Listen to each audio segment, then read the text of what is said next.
This conference will now be recorded. জীবনে প্রত্যেকটি মানুষ জীবনকে ভালোবাসতে বা জীবনকে কি করে ভালোবাসতে হয় তার প্রেরণাটা প্রতি মুহূর্তে আমরা পাচ্ছি।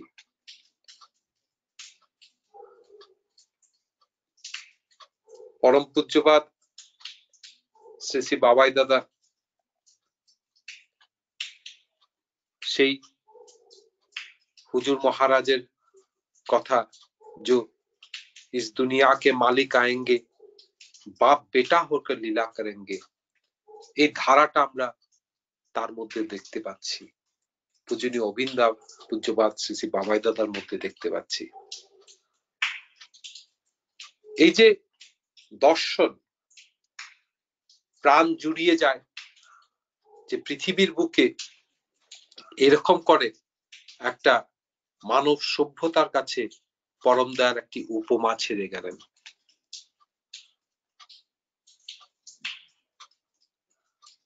বাবাই দাদার দ্বিতীয় পুত্র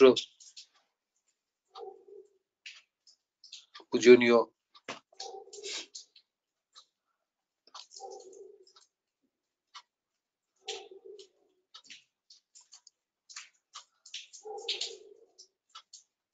শিলং মন্দিরে তখন তার বয়স 3 বছর, 3 থেকে 3.5 বছর। তো আমি তো পেশাগতভাবে একটা শিক্ষা প্রতিষ্ঠানে কাজে আছি। তো আচার্যদেব যখন দীর্ঘদিন শিলংয়ে অবস্থান করতেন তখন মানে প্রায় ছুটিতে থাকতাম। তো একদিন একটা বিশেষ কাজে আমার প্রিন্সিপাল আমাকে বললেন যে তুমি একটু সময়ের জন্য আসো। তো আমি প্রস্তুত হলাম যাওয়ার জন্য। ঠিক যাওয়ার প্রস্তুতির আগ মুহূর্তে পূজনীয় অর্ণবাবু আমাকে হঠাৎ সিঁড়ির কাছে দেখে আমাকে বললেন, বিভুদা আপনার হাতে সময় আছে? আমি বললাম, ঘড়ির দিকে তাকিয়ে আমি বললাম, হ্যাঁ দাদা 20 মিনিট সময় আছে। বলে বেশ হয়ে যাবে। বলে তার ছোট্ট আঙ্গুলটা আমার হাতে ধরে বলেন চলেন। তো আমাদের শিলং মন্দিরে আচার্যদেবের একটি গ্লাস হাউস, একটি ঘর আছে। সেই গ্লাস হাউস ঘরে তিনি নিয়ে গেলেন, গিয়ে একটি জায়গায়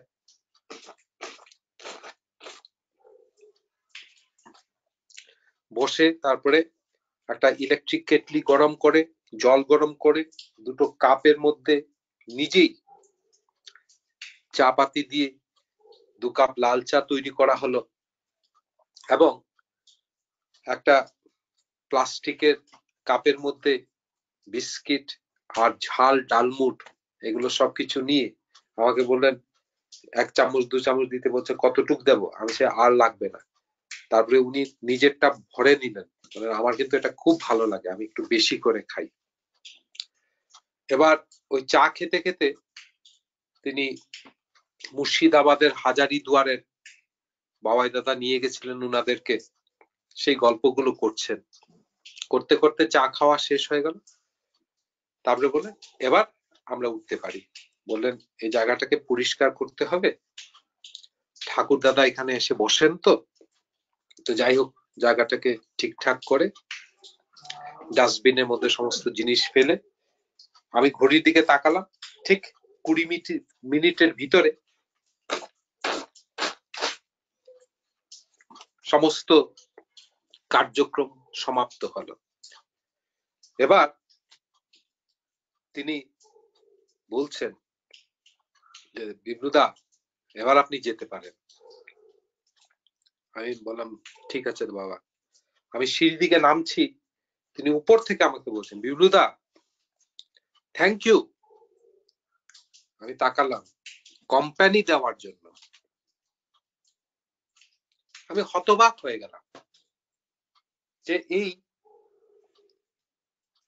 3.5 বছরের বাচ্চার মধ্যেও সৌজন্যবোধ, এটা তাদের স্বভাব সিদ্ধ, কিন্তু এটা তাদের মধ্যে স্পন্টেনিটি। কিন্তু তাই এই বিশ্ব জগতে মানুষ ভালো শাক ভালো সবজি, ভালো ফল, সবকিছুরই বেস্ট স্পেসিমেন খুঁজে বেড়ায়। কেন মানুষ খুঁজে বেড়ায় না বেস্ট স্পেসিমেন অফ ম্যানকাইন্ড কোথায় আছে? আমরা ভাগ্যবান।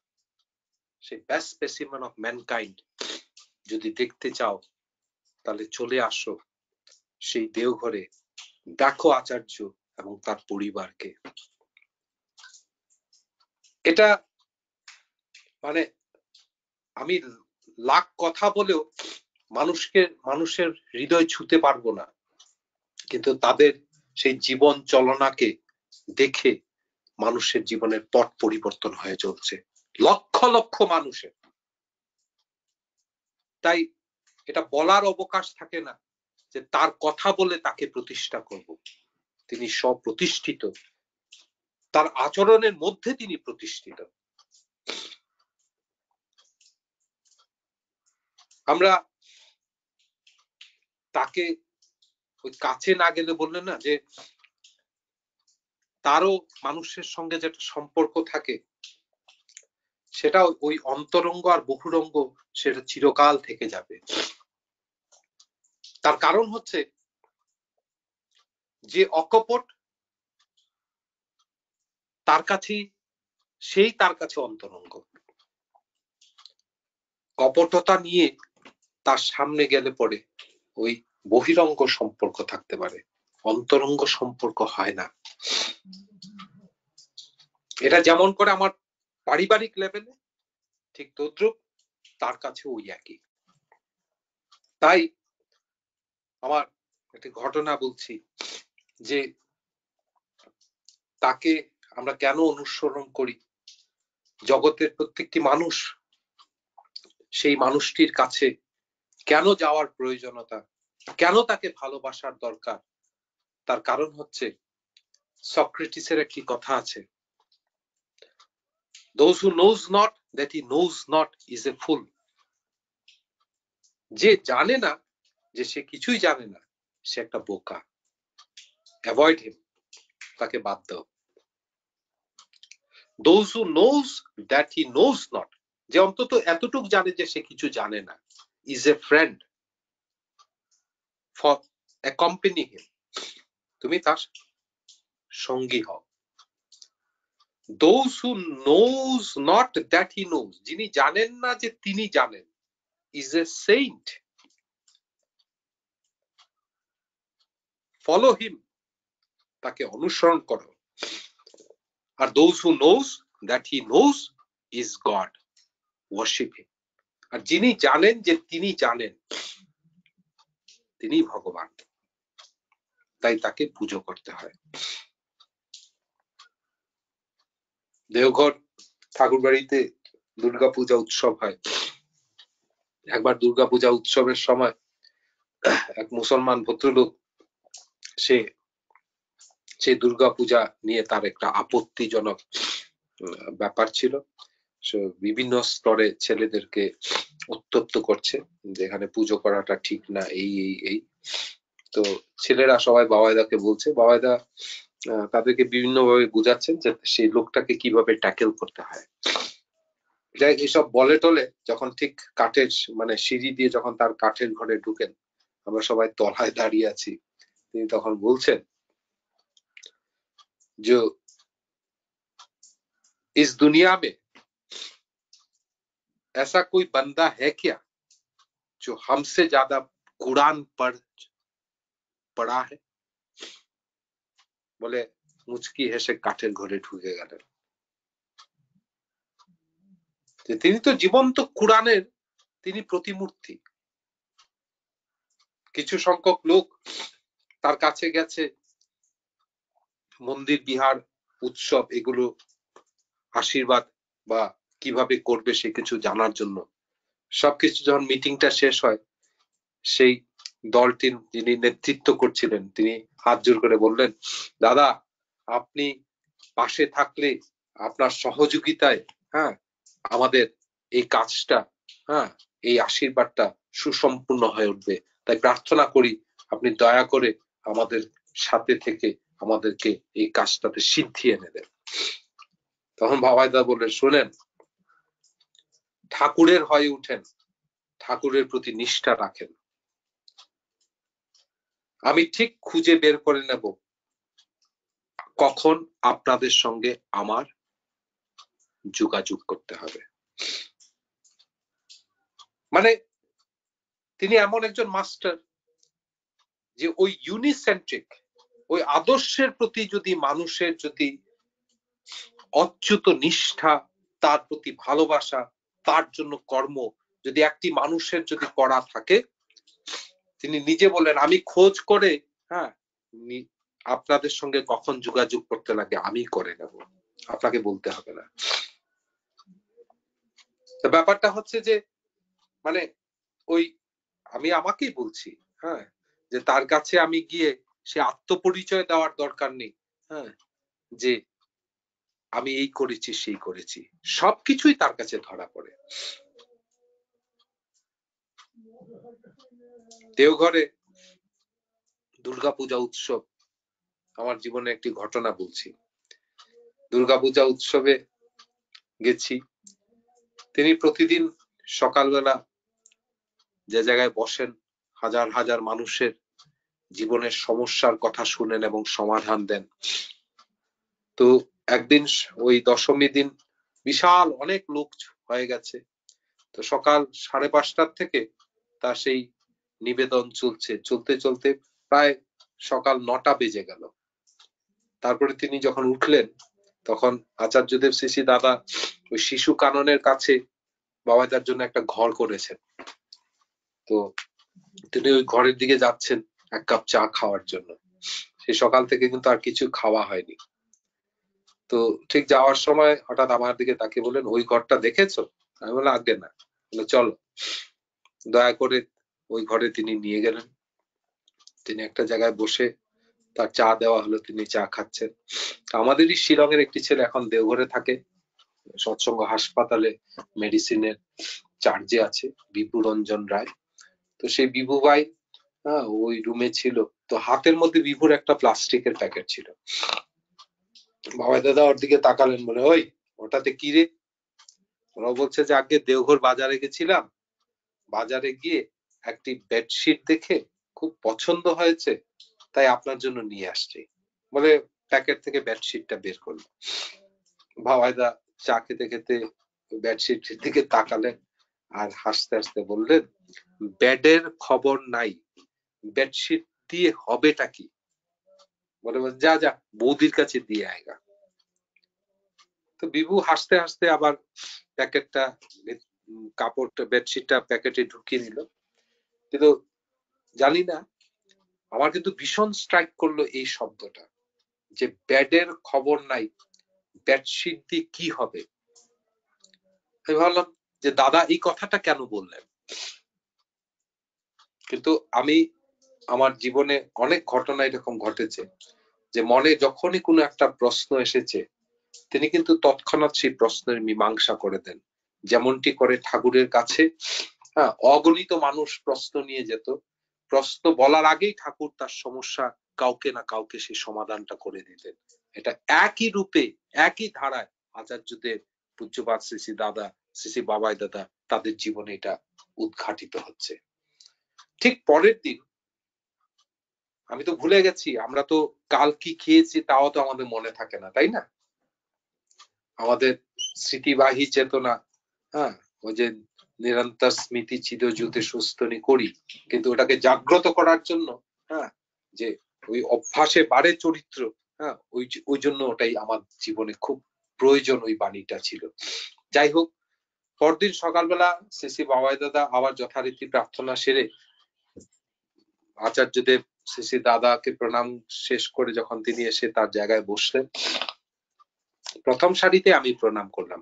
আমি প্রণাম করতে তিনি আমাকে বললেন, বিবলু, ওই দিন ভীষণ ভিড় ছিল, মানে এত লম্বা লাইন ছিল, একদম পুরো ঠাকুর বাড়ির মানে গ্যারেজ টেরিজ ক্রস করে সে একদম ব্লু হাউস পর্যন্ত লাইন চলে গেছে, এত লম্বা লাইন ছিল। তো প্রণাম করে যখন তিনি আসছেন তখনই সেই লাইনটা আমরা দেখতে পেলাম। তো প্রণাম করতেই তো মানে, বিবলু, তুমি নিশ্চয় ভাবো যে এই যে এত লোক আমাকে তাদের সমস্যার কথা বলে, আর আমি একটুকু সময় নষ্ট না করি প্রত্যেকের জবাবটা খুব তাড়াতাড়ি করে দিয়ে দিই, এটা কি করে সম্ভব, তাই না? বলে একটা হাসলেন। আমি হাত জোর করে বললাম, দাদা একদম মনের কথা, আমি না, আমরা প্রত্যেকেই ভাবি এটা মানব ইতিহাসে এটা একটা বিরল, এরকম আর কখনো কোনো কালে এরকম হয়ে ওঠেনি।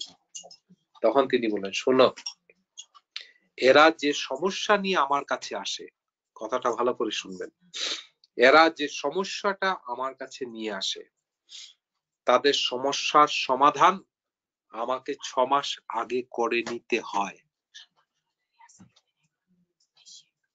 বলে যে তার মুখমণ্ডলীর দিকে যেন আমি তাকালাম, আমি বলছি, হে ঠাকুর, কার কাছে আছি? আসলে তো তার কাছে যেতে পারিনি, তার বিশালতা দেখতে পাচ্ছি না আমি, আমারই সাধনার অভাব। ঠাকুর বলছিলেন, স্থির থাকো তুমি জাগি, প্রদীপের মতো অলস ত্যাগী, নিশিত রাতে তুমি ঘুমাইলে ফিরিয়া যাইবে তারা। তাই তো তিনি বিভুকে বলছিলেন, বেডের খবর নাই, বেডশিট দিয়ে হবেটা কি? তিনি কখন ঘুমান? অতন্দ্র প্রহরীর মতো এই বিশ্ব মানব গোষ্ঠীকে রক্ষা করার জন্য তিনি নিজে সেই ঝুঁকি নিলেন। 100 দিনে সেই সমস্ত ভারতবর্ষ ঘুরে 4,40,000 দীক্ষা দিলেন, যেটা মানব ইতিহাসে এটা আর কখনো এরকম হয়নি মহাপুরুষের জীবনে। এবং তা দিয়েও তিনি বলছেন, আমার মন ভরেনি, অগণিত মানুষ রয়ে গেল পরম দয়ালের সঙ্গে যুক্ত হওয়ার জন্য। নিত্য প্রেরণা দিয়ে যাচ্ছেন প্রত্যেকটি মানুষকে। তিনি 2019 সালে তিনি ঘুরে ঘুরে হাজার হাজার সুস্থনি প্রদান করলেন, কারণ তিনি আগের থেকে তিনি টের পান। তাই তিনি বলেছিলেন যে এরা যে সমস্যা আমার কাছে নিয়ে আসে, সেই সমস্যার সমাধানটা আমাকে 6 মাস আগে করে নিতে হয়। তিনি আমার বন্ধু, পরম শ্রদ্ধেয়, সৎসঙ্গের জগতের একজন বিশিষ্ট ভক্ত, যাকে আমি ভীষণ শ্রদ্ধা করি, আসামের শ্রদ্ধেয় মনুদা। মনুদাকে 1996 সালে হঠাৎ মনুদা দেওঘরে গেছে, সকালে বাবাইদাকে প্রণাম করতেই বাবাই দাদা ঝন্টুদাকে বলছেন, এই যে মনুদা, এই মনুদার সঙ্গে আপনাদের যতদিন পরিচয়, তার থেকে দীর্ঘ 21 বছর আগে কিন্তু আমার এই মানুষটির সঙ্গে পরিচয়। মানে 1997 আর 1976 ঠাকুর বাবাই দাদা বলছেন এই মানুষটির সঙ্গে আমার পরিচয়। বলছেন এই মানুষটি তেজপুর মন্দিরে একটা জায়গায় বসে কলা পাতায় ডোঙাতে আনন্দবাজার প্রসাদ দেওয়া, খিচুড়ি দেওয়া হয়েছে। সে কলাপাত, সেই ছেলেটা সেই বয়সে মনুদা সেই কলা পাতার ডুঙার সেই ইয়েটা ভেঙে সে খিচুড়ি খাচ্ছিল, গরম খিচুড়ি। ভীষণ জল পিপাসা চেয়ে লেগেছিল, চিৎকার দিয়ে বলছিল আমাকে জল চাই।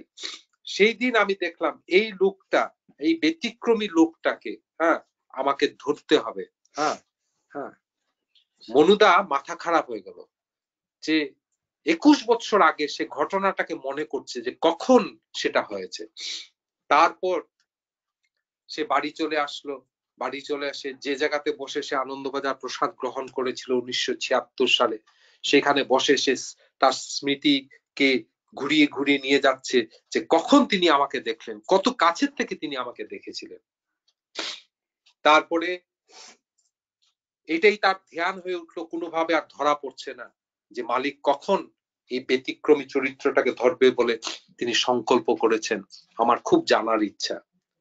দীর্ঘ 1 বছর চলে যায়, মনুদার মনে করতে পারছে না যে বাবাই দাদা কোথা থেকে তাকে দেখেছিলেন। একদিন আবার সেই মনে বছরে তো 8-10 বার 12 বার করে দেওঘর যায়, তো গ্যারেজ ঘরে একদম এই ঘুরতে ঘুরতে দুপুরবেলা যখন গেস্ট হাউসের দিকে যাবে, তখন বাবাই দাদা এখানে ছিলেন।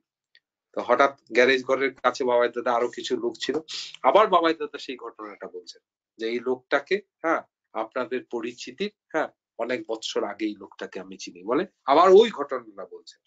তো মনুদা মনে মনে বলছে, হে প্রভু, তুমি নিজে উদ্ঘাটিত করো, হ্যাঁ, যে তুমি কখন কত দূর থেকে আমাকে দেখেছিলে, কোথায় থেকে আমাকে দেখেছিলে।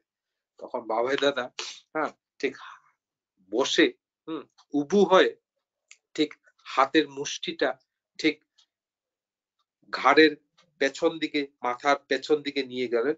আমি এখান থেকে আপনাকে দেখেছি।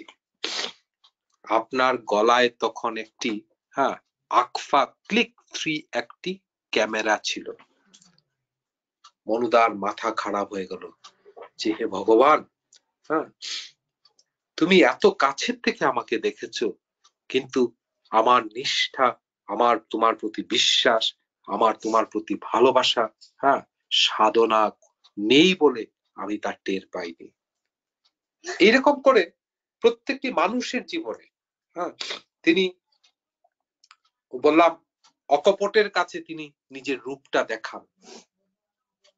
শিলং মন্দিরে 1996 সালে মাকে নিয়ে এসেছেন। তিনি রাত্রিবেলা শোবার ঘরে তিনি যখন শুতে যাবেন, তার বিছানাটা আমি করতাম। তো বিছানা মশারি টশারি সব গুজিয়ে যখন তিনি ঠিক বিছানায় উঠবেন, হঠাৎ করে আমাকে বললেন, তুমি কি কিছু প্রশ্ন করবে, তুমি কিছু জিজ্ঞাসা করবে? তো আসলে হঠাৎ করে বললেন, তো আমার তো এরকম কোনো মনে প্রশ্ন নর্মালি কিছু ছিল না, কিন্তু আমি দেখেছি তিনি এমন একজন ব্যক্তিত্ব যে তিনি মনের অন্তর্নিহিত মানুষের গভীর থেকে গভীরতম জায়গাতে কোন জটিল প্রশ্ন যদি থেকে থাকে, তিনি সেটাকে উদ্ভাসিত করতে পারেন। তৎক্ষণাৎ আমি আমার মনের গভীরে যে প্রশ্নটা ছিল, যেটা আমারও জানা ছিল না, সেদিন প্রকাশ হয়ে গেল। আমি তার দিকে বললাম যে দাদা, আমাদের শিলং মন্দিরে কে কেন্দ্র করে যত ঠাকুরের কর্মীরা আছেন, তারা প্রত্যেকে ভীষণ ভালো মানুষ। দাদা, আমি অনেক জায়গায় ঘুরেছি, কিন্তু তাদের মতো করে এত সুন্দর মানুষ আমি খুব কম দেখেছি। কিন্তু দাদা, আমার মনে হয় কোথাও একটা কোঅর্ডিনেশনের অভাব। বাবাইদা কি বললেন শুনেন? তিনি আমাকে বললেন, তুমি নিজে কোঅর্ডিনেটেড হও, দেখবে সবাই কোঅর্ডিনেশন চলে আসছে। ওই একই সুরে কিন্তু ঠাকুর বলছেন না, our fight is not against any nation, not against any state, but against ourselves। ওই একই সুরে আজও লীলা চলে আছে, পরম দয়ালের নিত্য লীলা চলছে। যাই হোক, সময় তো চলে যায়, আমরা লাখ চেষ্টা করতেও অনেক কিছু জীবনে মনে রাখতে পারি না। কিন্তু ওই যে পূজ্যবাদ শ্রী শ্রী বাবাই দাদার সাথে যখন কুতুলপুর, সোনামুখী এগুলো মন্দির উদ্বোধন করে যখন দেওঘর ফিরছি, তখন গাড়িতে তিনি হঠাৎ আমাকে, নানান গল্প চলছে, হঠাৎ আমাকে জিজ্ঞাসা করলেন, বিবলু, আমরা দীক্ষা কেন নেই? আমি কোনো জবাব না দিতে তিনি বলেন, তুই কিছু বললে না যে? আমি বললাম যে আগে দয়া করে যদি আপনি বলে দেন। তখন তিনি বললেন, শোনো, আমরা দীক্ষা নেই নাম ধ্যান করার জন্য। তাই যে জায়গাতে ফাঁক, সেই ফাঁকটা তিনি চিরকাল প্রতিটি মানুষের তিনি বন্ধ করার জন্য তিনি প্রেরণা দিয়ে যাচ্ছেন। কিন্তু ওই আবার ভিতরে তার প্রতি যদি সেই অকৃম ভালোবাসার সৃষ্টি না হয়, তো তিনি লাখ কথা বলে গেলেও সেই কথাগুলো আমি আমার অভ্যাসে না নিয়ে আসতে পারলে আমার চরিত্রটা কখনো সুন্দর হয়ে উঠবে না। তাই আসেন, তাকে ভালোবেসে আমরা